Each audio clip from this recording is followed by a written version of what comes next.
주진우 라이브.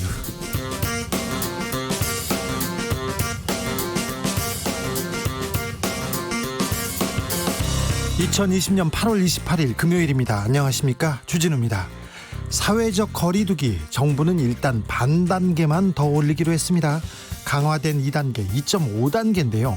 수도권에서 모레 일요일부터 음식점, 카페 운영이 제한되고 요양병원 면회가 금지됩니다.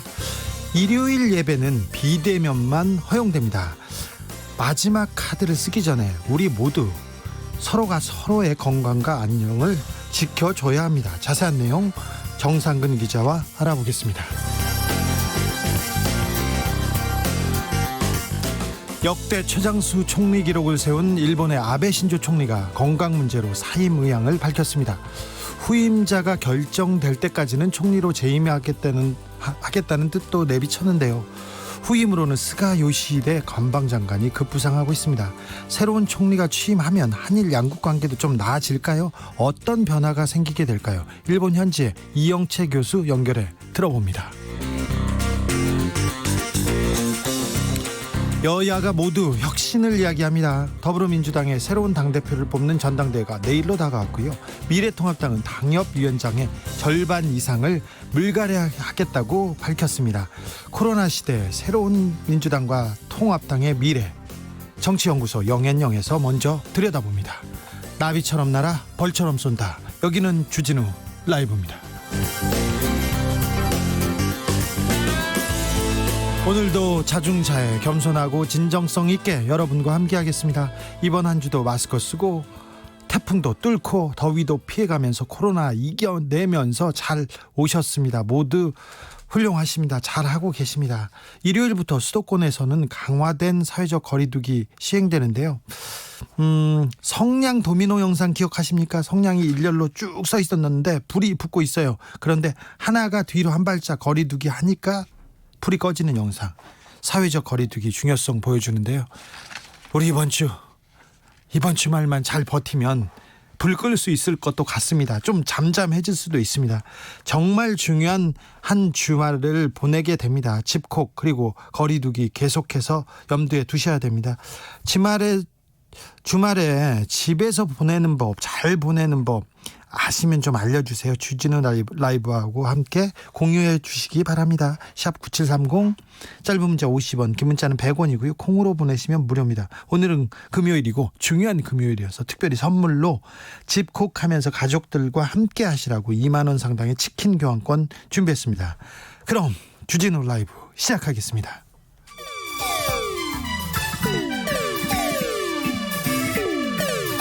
(3805님) 그 언젠가 나를 위해 시사를 던져주던 단발머리 주진우 라이브. 왜 이런 거 저 시키는 거? 단발머리 휘날리며 늘 진실을 쫓겠습니다. KBS 1라디오 주진우 라이브.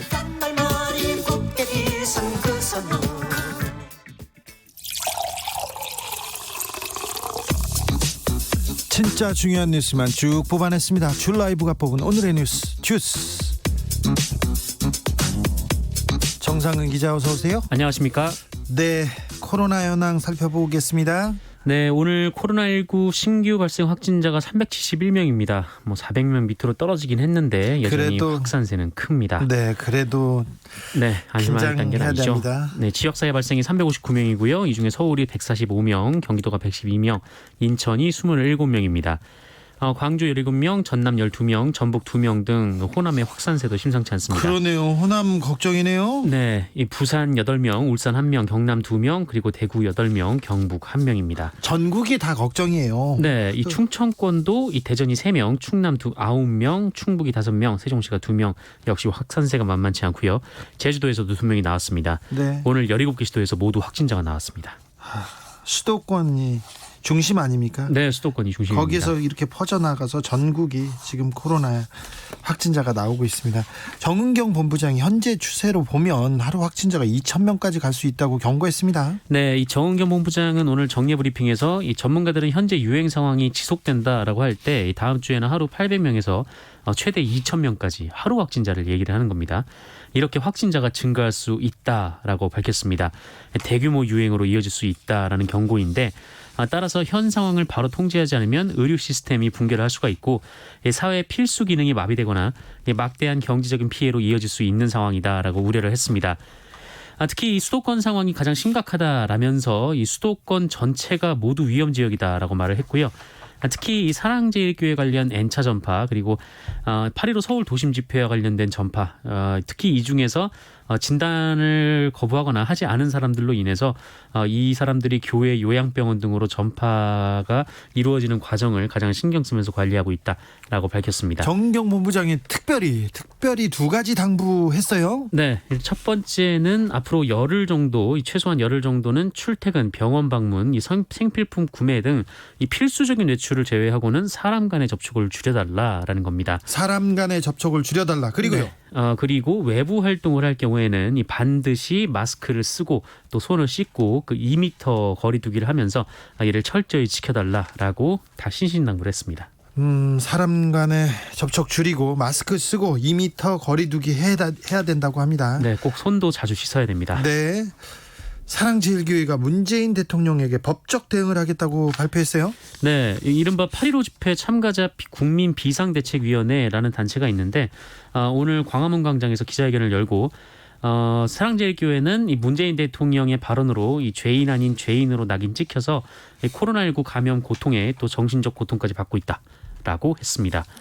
그러면서 이 부득이 국가가 아닌 문재인 대통령을 상대로 법적 대응을 하지 않을 수 없다라고 얘기를 했고 국민 집단 소송을 추진해서 대통령 개인에게 위자료를 청구하겠다라고 밝혔습니다. 네. 여기까지만 듣겠습니다. 네. 지금 일본에서는 아베 총리가 기자회견을 진행 중입니다. 일본 코로나19 현황과 안보 상황 설명하고요. 그리고 본인의 건강 관련해서 이야기하고 있습니다.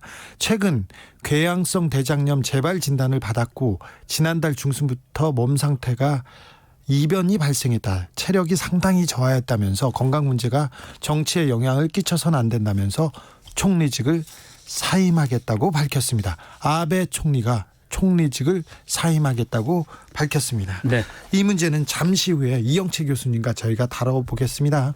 사회적 거리두기 2단계에서 조금 반단계 격상한다. 네. 이런 그 발표가 있었어요. 그렇습니다. 이 정부는 3단계 격상 대신 2단계를 일주일 더 연장하기로 했습니다. 다만 방역 조치를 좀 더 강화했는데 때문에 언론에서는 이를 2.5단계 이렇게 부르고 있습니다. 3단계는 마지막 단계고요. 거의 준전시 상황입니다. 일상이 정지되고 일자리가 무너지는 어려움을 감내해야 되는 단계입니다. 3단계 가기 전에 우리가 어떻게 해서든 막아야지요 하고 지금 반단계 올린 거죠. 그렇습니다. 그래서 이번에 새로 들어온 조치는 일단 당장 야간의 식당 영업이 안 됩니다. 네. 야간이라 하면 오후 9시부터 오전 5시까지인데 영업은 영업인데 이 시간에 이 식당 안에서 손님을 받을 수는 없고요. 대신 배달이나 포장만 가능합니다. 그러니까 보통 9시까지는 저녁 9시까지는 영업도 정상적으로 되는데 네네. 9시 이후부터 5시까지 그러니까 모여서 오랫동안 앉아 있고 술 먹고 그런 분들은 안 된다는 거죠. 그 시간이 주로 이제 술을 먹는 시간이기 때문에 네. 밀접 접촉이 이루어질 가능성이 높은 거죠. 네. 그리고 매장 영업이 가능한 시간에도 이 매장 안에서는 사업주 종사자 모두 마스크를 써야 하고요. 이용자도 음식을 먹을 때 외에는 마스크를 쓰고 있어야 합니다. 이제 식당에 가도 주문하고도 마스크를 쓰고 있다가 네. 음식이 나오면 먹을 때만 마스크를 벗고 네. 그 다음에는 계속 쓰고 있어라 이런 얘기죠. 그렇습니다. 특히 뭐 말을 할 때 좀 비말이 튀기 때문에 좀 마스크를 착용을 해주셔야 될 것 같고요. 예. 그리고 사업주나 매장 책임자는 오고 가는 사람의 출입자 명부를 작성해야 되고요. 시설 내 테이블은 2m, 최소 1m 간격으로 떼어 놓아야 합니다. 그리고 프랜차이즈 커피 전문점 그 파주에서 좀 굉장히 많은 확진자를 냈었는데 스타벅스에서 엄청난 확진자가 나왔어요. 네, 이제 앞으로 이 매장 내에서는 음료 섭취가 안 됩니다. 테이크아웃만 되고요. 그러면 그 프랜차이즈 커피 전문점에서 매장 안에서 커피를 먹을 수 없다는 건가요? 네, 매장 안에서는 못 먹습니다. 테이크아웃만 가져가 나가서 이제 먹을 수가 있고요. 예. 그리고 9명 이하의 학습자를 교습하는 이른바 이제 교습소를 제외하고는 학원. 모든 학원은 비대면 수업을 해야 됩니다. 물론 이 헬스장, 당구장 등 실내 체육 시설도 역시 규모와 상관없이 운영을 중단하게 됩니다. 박능우 보건복지부 장관이 중앙재난안전대책본부 1총괄 조정관인데 2단계로 상향 조정한 지 10여일이 지나며 효과가 발생한 시점이 도래했는데 이 충분한 효과가 나타날지 예측하기 어려운 상황이라면서 이 강화된 조치를 발표한 배경을 설명했습니다. 그리고 집합금지 조치를 위반할 경우에는 벌금을 부과할 예정이고요. 이 집합금지를 위반해서 운영을 하다가 확진자가 발생하면 이 치료비, 방역비 등에 대한 구상권 청구도 검토할 방침입니다. 그리고 정부는 이 돌봄 공백을 최소화하기 위해서 이 정부 공공기관의 재택근무도 활성화를 하고 이 민간 기업에도 유사한 수준으로 근무 행태를 개선할 것을 권고했습니다. 이 수도권 요양병원과 요양시설 면회는 금지하고요. 이 주야간 보호센터 및 무더위 쉼터 같은 고령층이 다수 이용하는 시설에 대해서도 휴원을 권고를 했습니다. 이번 주말이 분수령이 될 것 같습니다. 대확산으로 가느냐 안정세로 가느냐 이번 네네. 주말만 잘 견디면 저희가 코로나를 극복할 수 있지 않을까 그런 희망을 가져봅니다. 코로나로 진짜 엄중합니다. 코로나가 옆에 왔어요. 그래서 누가 걸려도 어디에서 걸려도 이상하지 않은 시기입니다. 그래서 국민 건강 굉장히 우려가 되는데요. 네네. 의협 파업이 이 걱정을 더 부추기고 있습니다. 특별히 응급실을 찾지 못해서 치료를 받지 못해서 사망하는 사례들이 계속해서 발생하고 있습니다. 네, 어제 SBS 보도에 따르면 이 부산에서 지난 26일 이 40대 환자가 밤사이 치료받을 응급실을 찾지 못하고 구급차에서 3시간을 허비했다라는 보도가 나왔습니다. 네.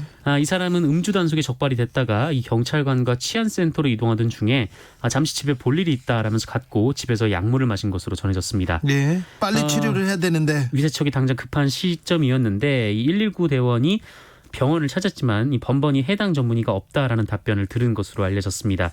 결국 이 과정에서 심정지에 빠졌고 간신히 한 병원에서 응급처치를 받고 다시 다른 병원을 또 수소문하기 시작을 했는데 결국 울산의 병원을 찾긴 했습니다만 시간이 너무 지체돼서 어제 오후에 숨졌습니다. 부산입니다. 네. 부산 두 번째로 큰 도시 부산에서 병원을 못 찾아서 울산까지 가다가 네네. 숨졌습니다. 그렇습니다.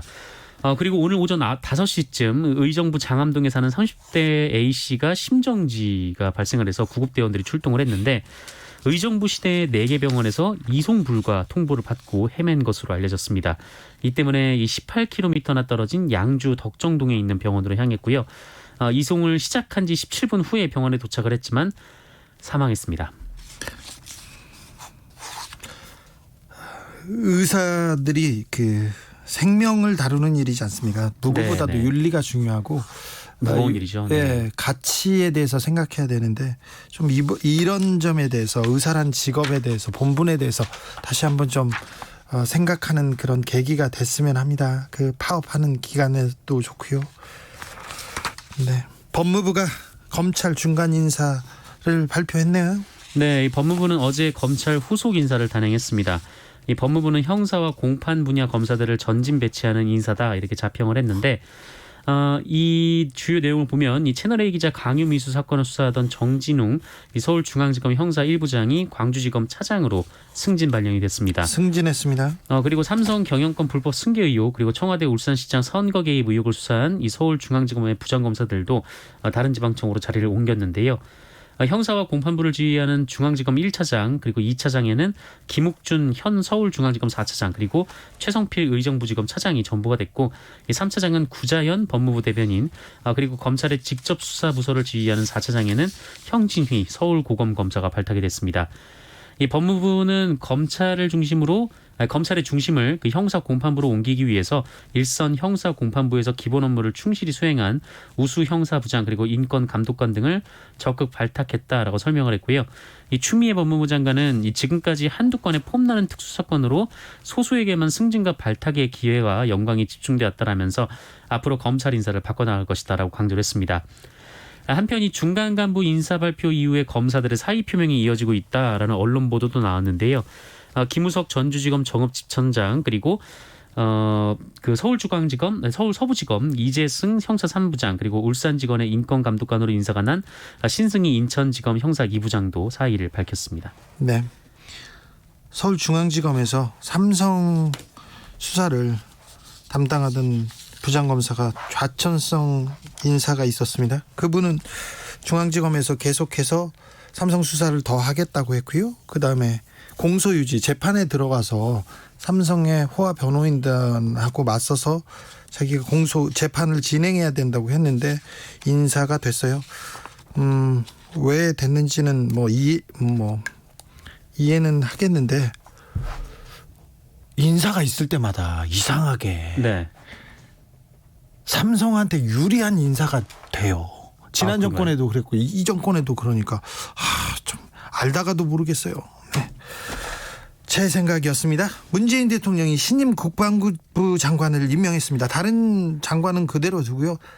국방부 장관만 바꿨습니다. 네, 원포인트 개각이 이루어졌습니다. 오늘 신임 국방부 장관으로 서욱 육군 참모총장을 발탁했습니다. 이 서욱 후보자는 광주광역시 출신으로 1985년 육군사관학교를 졸업해서 소위로 임관한 뒤에 합동참모본부 작전부장, 작전본부장 등을 거쳐서 지난해부터 육군 참모총장을 맡았습니다.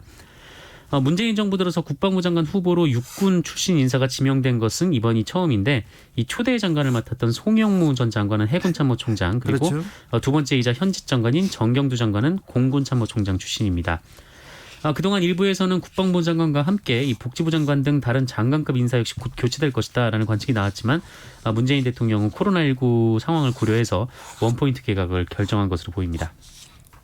왜 국방부 장관만 바꿨는지 아세요? 그거는 제가 취재해서 다음 시간에 알려드릴게요. 네. 오래전부터 국방부 장관은 바꾸겠다는 생각이 있으셨어요. 네네. 네, 그 내용은 제가 다음 주에 알려드리겠습니다. 이해찬 더불어민주당 대표가 오늘 퇴임했네요. 퇴임 기자회견을 비대면으로 했네요. 네, 오늘 임기 마지막 날이었는데요. 그래서 퇴임 기자회견을 했는데 이 코로나19 상황이 상황인지라 이 기자들 앞에서 하진 않았고요. 네. 카메라 앞에 서서 이제 유튜브로 2시부터 생중계를 했었습니다. 네. 이 강훈식 대변인이 사회를 봤고요. 이 두 사람 모두 마스크를 쓰고 아크릴 칸막이를 설치한 채 기자회견을 진행했습니다. 이 질문은 기자들과 전화 연결을 해서 받았다라고 하고요. 전화로요. 전화로. 네, 그렇습니다. 이해찬 대표는 모두 발언에서 일정 기간 공인으로 살면서 많은 성원을 받았다라면서 이 성원을 결코 잊지 않고 국민 여러분의 행복과 나라의 발전을 기원하겠다라고 감사 인사를 전했고요.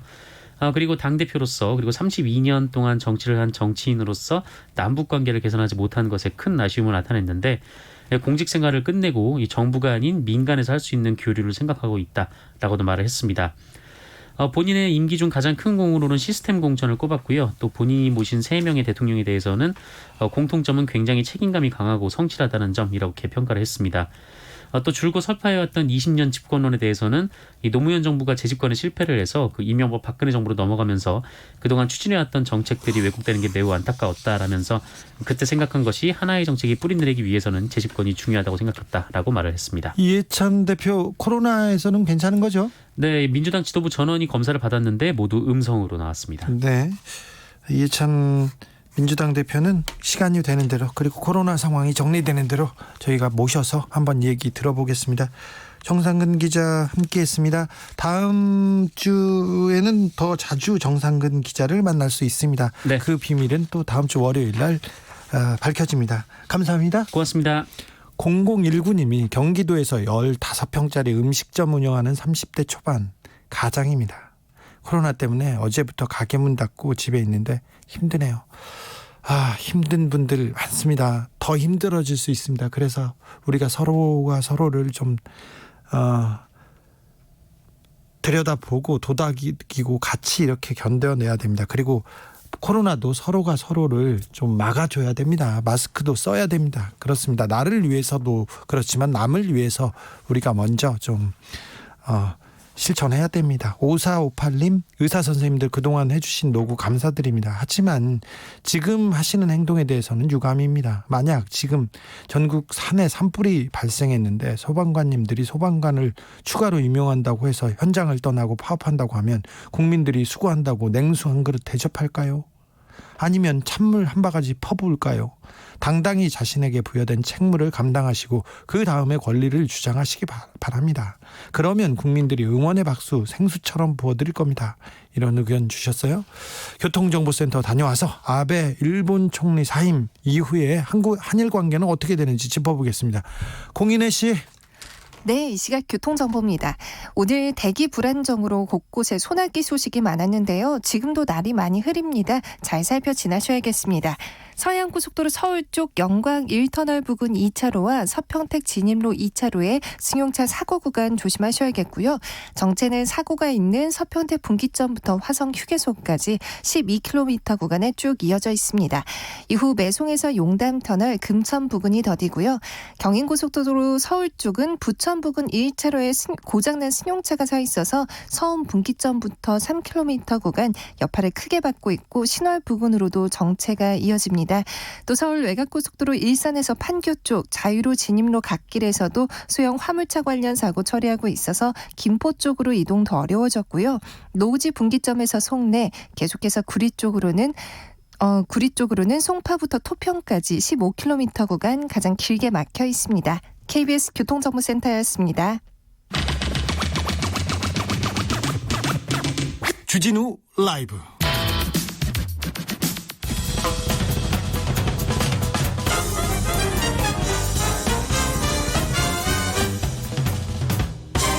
훅 인터뷰. 모두를 위한 모두를 향한 모두의 궁금증 훅 인터뷰. 2012년 12월부터 7년 8개월 일본에서 최장수 총리 기록을 세운 아베 신조 총리가 방금 전 기자회견에서 사임하겠다고 밝혔습니다. 앞으로 한일 관계는 어떤 변화가 있을까요? 이영채 일본 게이센 여학원대 교수에게 물어보겠습니다. 안녕하세요.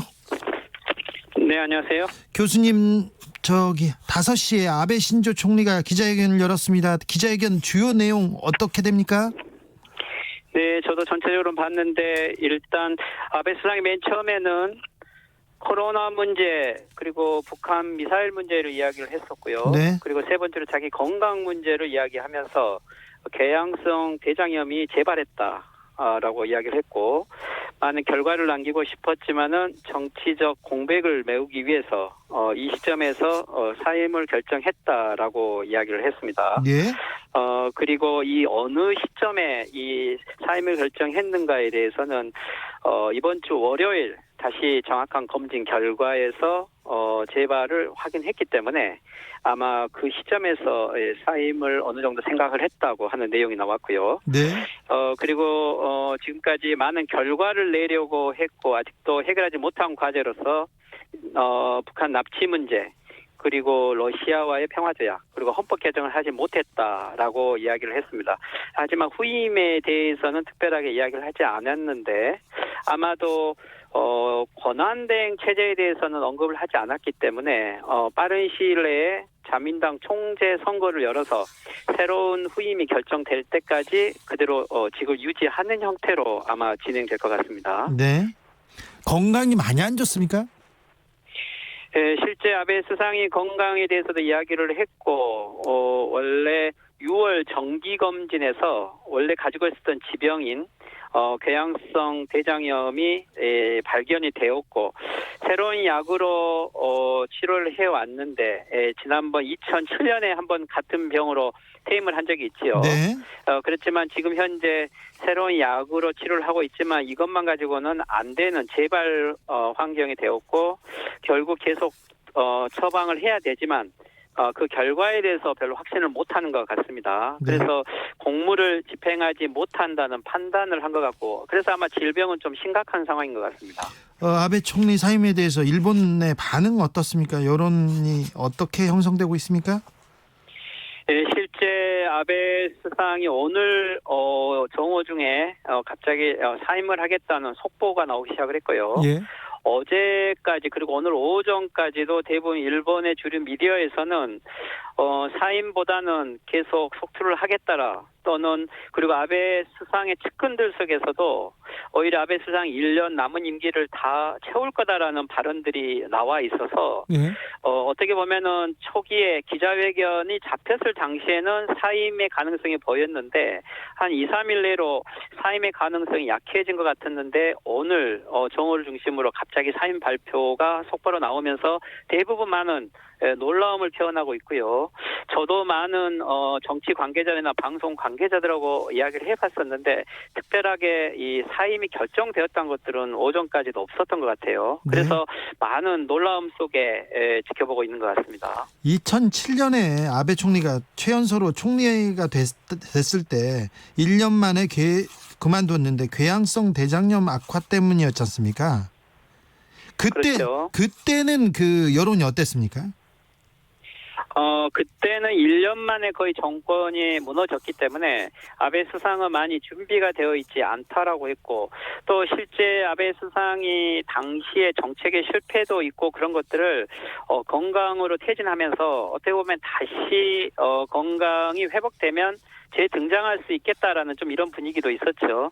그렇지만 이번에는 그렇죠. 이번에는 이걸로 약 8년에 가까운 정권이 공식적으로 끝난 것이고 또 나름대로 총리는 조기 퇴진하라는 압력들은 많이 있었지만 실제 지금 현재 아베 총리가 공식으로 퇴진을 표명을 하면서 차기 후임이 어떻게 결정될지 그리고 장기 보수 정권이 끝나가고 있기 때문에 실질적으로 일본 사회 전체적으로는 많은 불안함이 좀 많이 있는 것 같습니다. 네. 여론을 보더라도 불명확한 상황에 대해서 다 대부분 어떻게 보면은 안정적으로 지금 정권 현장을 보고 있지 않는 것 같습니다. 네, 제랄드 신님이 스가일까 아소일까 이런 질문을 했는데 아베 총리의 후임으로는 누가 이렇게 강력하게 유력하게 이렇게 떠오르고 있습니까?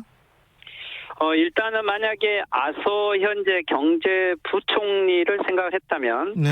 아마도 오늘 권한대행 체제를 발표했을 것 같은데 그것은 발표되지 않았고요. 예. 그렇다면 결국 빠른 시일에 총재 선거를 하겠다는 것인데 그렇다면 이 총재 선거에서는 지금 현재 키시다 정조회장 전 외상 원래는 아베 수상이 후임으로 생각했지만 아마 아직도 인기가 없어서 어떻게 되기는 불안하고요. 네. 그리고 아베 수상이 가장 경계하고 있는 이시바 시게루 전 방위상인데 자민당 간사장. 아마 예. 그렇죠. 이분도 지금 선거 방식이 전 당원이 아니고 이게 중도 사태이기 때문에 국회의원들만 가지고 투표를 하게 되면 좀 불리하겠죠. 예. 그렇다면 오히려 현 아베 체제를 유지하고 정권의 연장선 속에서 아베 수상이 뒷보장을 할 수 있는 걸로 본다면 수가 관방장관이 유력하지 않느냐라는 이러한 의견들이 급부상하는 것 같습니다. 그러면 자민당은 신속히 총재를 선거해서 새 총재를 선출한다 이렇게 얘기했는데 총재를 선출하면 총재가 총리가 되는 거지 않습니까? 그렇죠. 그 총재 선거는 어떤 식으로 하게 됩니까? 그래서 지금 현재 자민당 총재 선거는 원래 자민당 당 전체 대의원대회에서 해야 됨에도 불구하고 네. 실질적으로 전체 당대회에서 하게 되면 지방 의원들까지 참여하면 이시바 시게루 전 간사장이 아주 유력하죠. 네. 그래서 이것을 방지하기 위해서는 현재 이게 중도 사태, 긴급 사태라는 형태로 해석을 하면 참의원과 중의원 국회의원들만이 참여하는 형태가 될 것 같고 수상에게 어떤 형태로 차기 총재를 결정하느냐는 질문들이 있었지만 실제 수상은 여기에 직접적인 언급은 피했고요. 하지만 수상이 이야기하기는 지금까지 해결하지 못한 정책들이 책임지고 지속되도록 하겠다라고 하는 이야기들은 실제 아베 정책을 지속하고자 하는 세력을 당선시키겠다라는 쪽으로 해석이 되면 아마도 국회의원들만 가지고 하는 당대회가 될 것 같습니다. 스가든 아소든 후임이 누가 될지 이분들도 한국에 대해서 굉장히 망언도 많이 했는데 한일 관계가 어떻게 되는 게 중요하잖아요. 어떤 사람이 후임이 되면 한일 관계가 조금 나아질까요?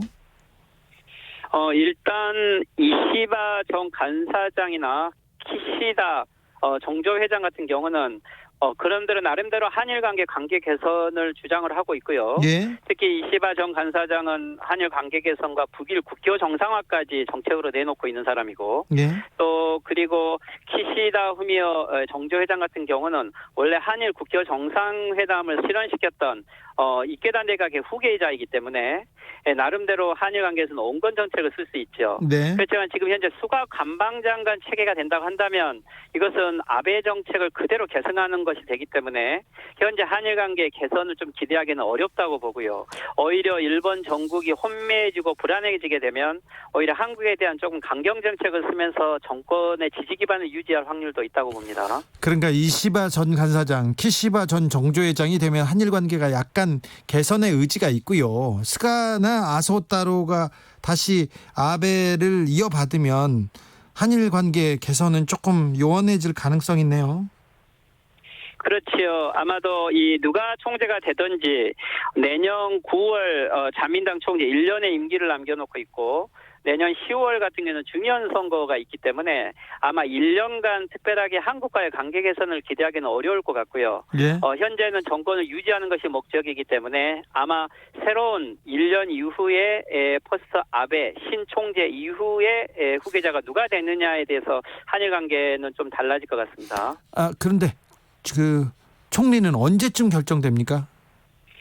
일단 지금은 일정상 공식으로 발표는 안 되었지만 아마 9월 4, 5일경에 자민당 총재를 위한 당대회가 발표될 것 같고요. 예. 그리고 9월 20일경 전후까지는 아마도 결정이 될 것 같습니다.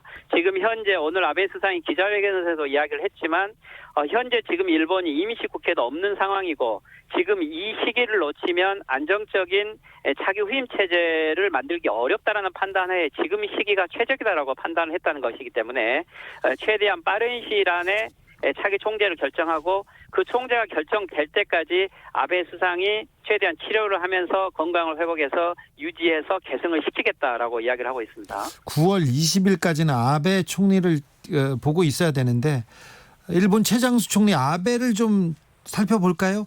한일 관계에는 최악의 총리로 기록될 가능성이 큰데 일본 안에서는 왜 그렇게 아베가 사랑받았습니까? 이렇게 길게 총리를 했습니까? 원래 아베 수상이 등장했을 때 기대를 했던 것은 아베노믹스라고 해서 일본의 경기 부양책에 대한 기대들이 많이 있었죠. 예. 실제 아베 수상 같은 경우는 엔저 정책 그리고 무역을 확대하고 양적 지원을 통해서 주식의 가격을 높였고 또 소비를 증진시키면서 많은 사람들이 경기 회복에 대한 기대가 있었죠. 하지만 미중 무역 분쟁이라든가 중국과의 관계 개선이 실패하고 또 한국과의 관계도 악화되면서 여러 가지 아베노믹스의 정책들의 균열이 있었고 코로나 때문에 결국에는 아베노믹스는 실패를 한 거죠.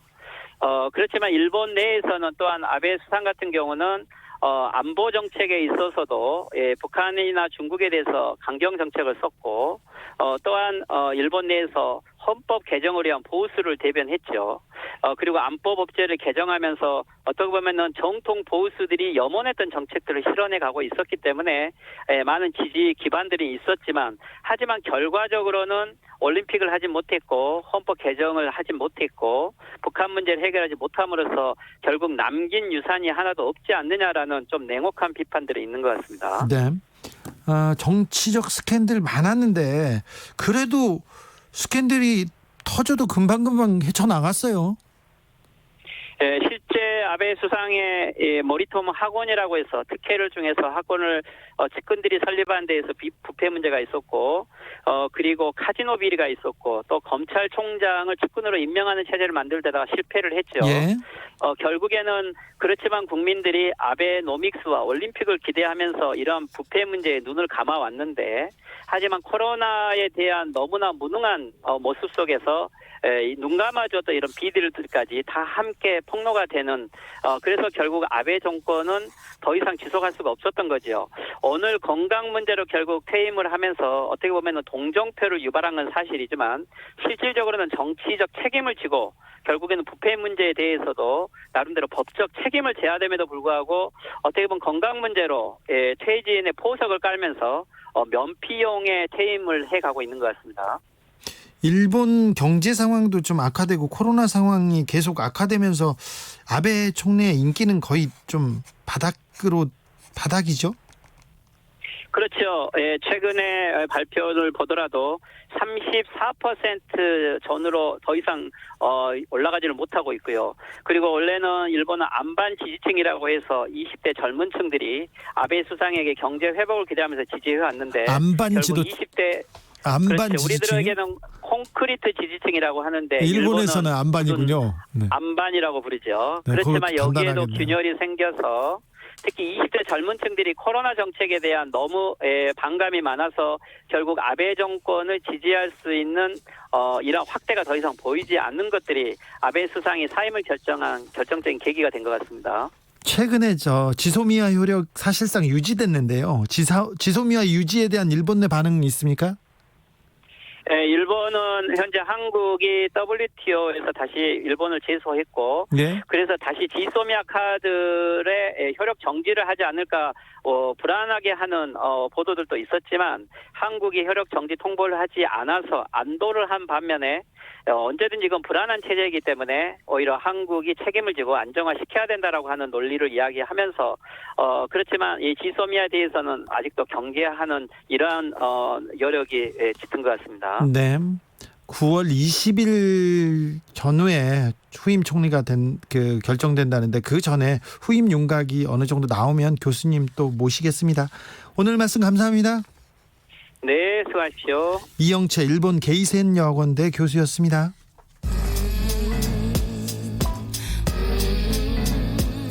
나비처럼 날아 벌처럼 쏜다. 주진우 라이브.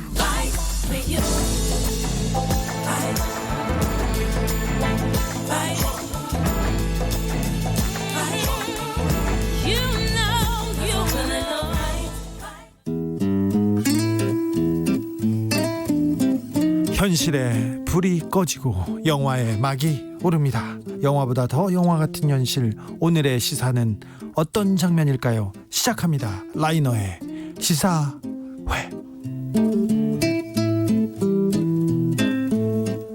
영화로 요즘 우리 사회 들여다보겠습니다. 영화 전문 유튜버 라이너 어서 오세요. 네, 안녕하세요. 한 주간 잘 지내셨어요? 네, 잘 지냈습니다. 영화계 좀 훈풍이 분화했는데 코로나가 다시 영화계 극장의 문을 걸어 닫고 있습니다. 네, 너무 슬픕니다. 진짜 여러 안 좋은 소문, 흉흉한 이거 어떻게 되는 거냐 이런 얘기도 많이 들리고요. 네. 영화계가 굉장히 힘든 상황이죠. 오늘은 어떤 얘기 해볼까요?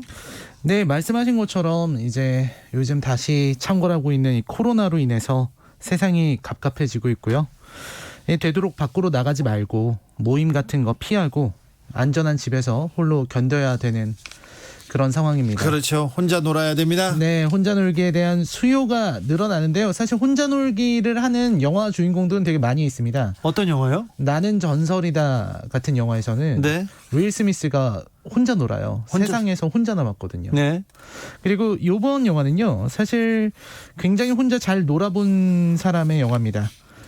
무려 화성에서 네. 혼자 놀기를 시전한 남자 마크 와트니의 이야기를 그린 영화 마션이라는 작품입니다. 맷 데이먼. 네, 맞습니다. 화성에서 혼자 노는 사람, 네. 혼자 생존한 사람이죠. 네, 맞습니다. 이게 사실 가까운 미래를 다루고 있는 우주 영화인데요. 미래에 이제 나사의 우주인들이 직접 이제 화성에 가서 연구를 진행할 수 있게 된 거죠. 예. 근데 거기는 날씨가 굉장히 위험하고 또 안전한 기지가 아니면 생존이 어렵기 때문에 굉장히 위험이 있다는 설정입니다. 사실 원작은 소설이고요. 예. 영화의 줄거리로 치고 들어가 보겠습니다. 네, 여기 이 유인 화성 탐사 임무를 수행하고 있던 이 탐사팀 RS-3팀이라고 하는데 이 팀이 거대한 폭풍을 마주하고 이제 지구로 귀환하려는 계획을 세운 겁니다. 그렇죠. 예, 지구로 귀환하려고 하는 상황에서 이제 맷 데이먼 그러니까 주인공 마크 와튼입니다. 마크 와튼이가 이거를 다시 발사시킬 방법을 고안하고 얘기하고 있는데 안테나에 맞고 날아가 버려요. 예. 화성에서. 그래서 이 대장이었던 로이스는 어떻게든 와튼이를 찾아보려고 하지만 너무나도 폭풍이 강하기 때문에 저 상황이면 와튼이는 죽었을 것이다 라고 판단하고 나머지 대원들만 살리기 위해서 다들 태워서 이제 MAV라는 이 로켓이 있어요. 화성 상승선인데 그거를 타고 팀들은 다 떠나고요. 나사는 와튼이가 화성에서 사망했다고 공식으로 발표합니다. 네. 그래서 역사상 처음으로 화성에서 죽은 사람이 된 건데요. 그런데요. 근데 이제 알고 보니까 와트니가 모래에 파묻힌 채 살아 있었던 겁니다. 사실 그 와트니가 입고 있는 그 우주복에 생명 유지 장치가 있는데 그게 이제 그 아까 맞은 안테나의 파편 때문에 부서졌고요. 그 우주복도 뚫렸는데 혈액이 워낙 추우니까 피가 응고되면서 그 뚫린 구멍을 막아버렸어요. 그래서 기적적으로 살아나서 이제는 생존을 해야 되는구나라고 생각하며 기지로 돌아가게 됩니다. 뭐 응고되고 뭐가 아니라 주인공이니까 사는 거죠. 그렇죠. 네. 좀 기적적으로 삽니다. 화성에서 사고를 당했는데 기적적으로 살아요. 네, 정말 우연과 우연이 겹쳐서 기적적으로 살아났는데요. 그래서 혼자 화성에서 살아남기 생존기를 합니다. 이거는 무인도에서 혼자서 살아남기하고는 차원이 다릅니다. 네, 그렇죠. 로빈슨 크루소보다 난이도가 엄청 높은 거죠. 그렇죠. 그래서 일단은 가장 중요한 건 식량 문제를 해결을 해야 됩니다. 예. 그래서 이 마크 와트니가 생각을 해보니까 다음 화성 탐사팀이 오기까지 4년을 견뎌야 돼요. 4년. 그래서 기지에 돌아가서 남은 식량들, 다른 팀원들이 먹을 식량까지 다 끌어모아 보니까 300일 가량이 남아 있습니다. 그러면 턱없이 부족하네요. 네, 그래서 요거를 해결하기 위해서 감자 농사를 짓기로 결정을 하는 거죠. 때마침 이 살아남은 주인공이 네. 그런 박사였죠? 식물공학 그런 맞습니다. 쪽이요? 네, 식물을 전공으로 하는 네. 그런 공학 박사였습니다. 네. 그래서 가지고 간 감자가 있어서요. 그 감자를 키워보자. 그래서 화성의 흙을 다 깔아놓고 네. 이제 인분은 있지 않습니까? 네. 거름으로 쓸 인분이 있으니까 그 인분을 가지고서 이제 해보자라고 하게 된 겁니다. 그래서 뭐 온갖 일들을 다 벌이죠. 일단 물을 만들기 위해서 로켓 연료에서 이제 이리듐 촉매를 이용해서 질소 빼내고 뭐 어떻게 산소를 만들어서 막 이런 과학적인 얘기들이 나와요. 네. 그래서 이제 불을 붙여야 되는데 불 붙일 물건이 없으니까 이 동료 짐 중에 나무로 된 십자가가 있었거든요. 그 십자가를 이제 불을 붙여서 처음으로 물을 만들어내게 되죠. 미국 영화는 또 이런 거 십자가 이런 네. 국기 엄청 좋아해요. 네, 그리고 그걸 태워서 이제 네. 물을 만들었다. 이런 네. 부분에서 좀 의미가 있는 장면이고요. 그래서 처음으로 감자 싹이 돋아나고 이제 와트니는 환호성을 지르고 이런 장면들이 나오게 됩니다. 예. 그리고 이제 와트니가 살아있다는 거를 본국에서도 알아채게 돼요. 예. 이 나사의 연구원들이 화성 사진을 비교를 해봤는데 태양 전지가 있는 곳이 이제 딱 껴 있다는 거. 그리고 로버, 이 타고 다니는 자동차 있죠. 그게 이동했다는 거 알아채고 와트니가 살아있구나라는 생각을 하게 됩니다. 예. 그런데요. 그리고 와트니는 자기도 이제 나사에서 자기가 살아있다는 걸 알 거라고 생각해서 패스파인더라는 화성 무인 탐사선이 있었어요. 예. 이거는 아마 제가 알기로 실제로 실제로 있죠. 예, 개를 이제 발견해서 그게 지구랑 교신할 수 있지 않습니까? 네. 그래서 그거를 좀 조작해가지고 패스파인더의 카메라를 활용해서 자기 모습을 나사에 보여주게 되죠. 예. 그래서 yes, no 이렇게 적혀 있는 팻말을 딱 해놓고 카메라가 움직이기를 기다리는 거예요. 예. 근데 나사에서 그 패스파인더의 신호를 보내서 yes 쪽으로 카메라를 돌리니까 이제 그때부터 통신을 할 수 있게 되는 거죠. 이과생들 덕후들이 되게 좋아할 만한 그런 요소들이 많이 있어요.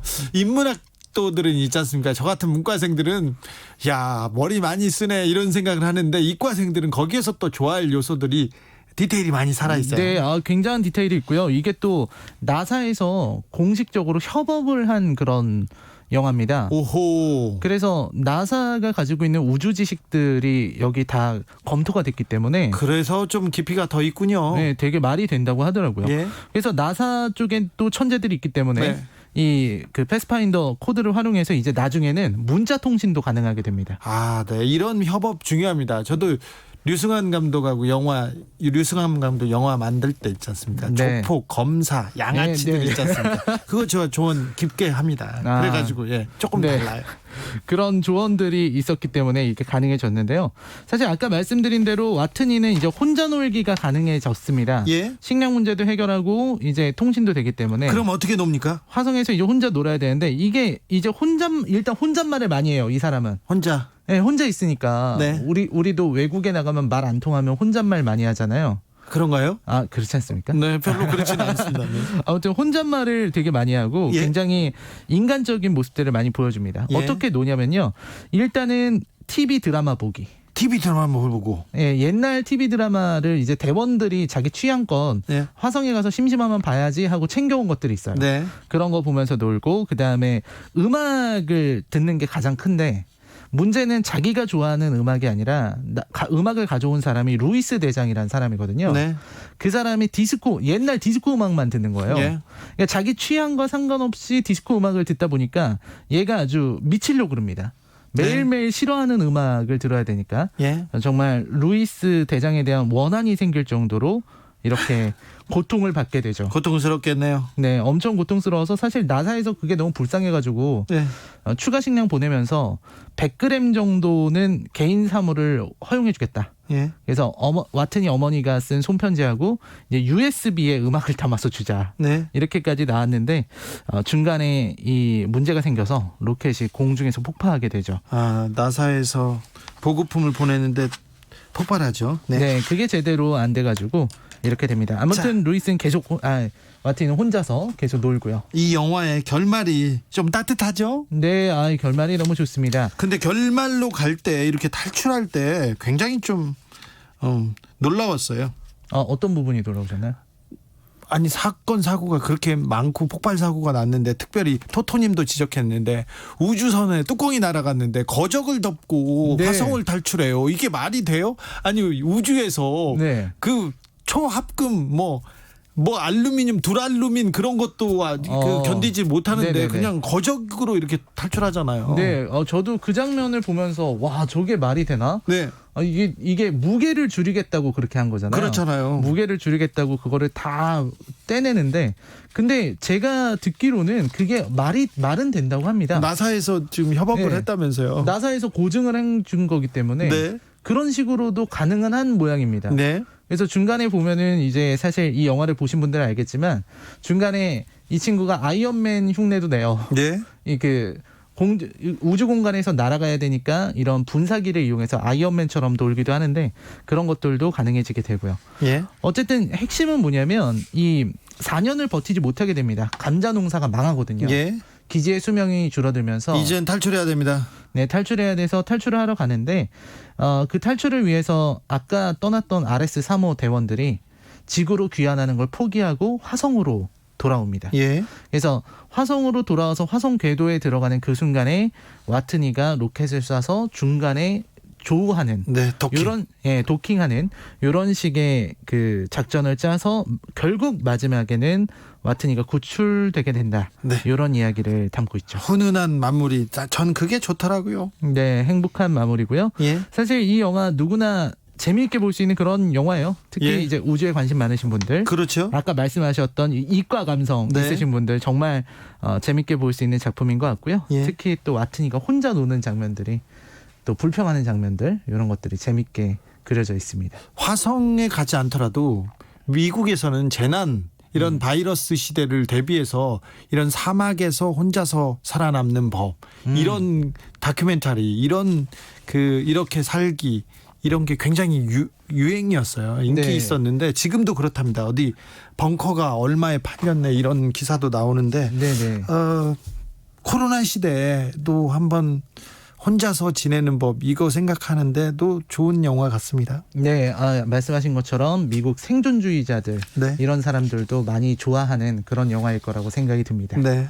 집에서 콕 박혀가지고 아유 답답해 그러는데 화성에 이렇게 혼자서 박히게 된 남자를 생각하면서 그 사람을 보면서 쉬고 웃으면서 영화 보면 많은 걸 던져주지 않을까 그런 생각도 해보네요. 네. 시사회 오늘 영화는 혼자 놀기의 달인 와트니가 나오는 마션이었습니다. 라이너 씨 수고하셨습니다. 네, 감사합니다.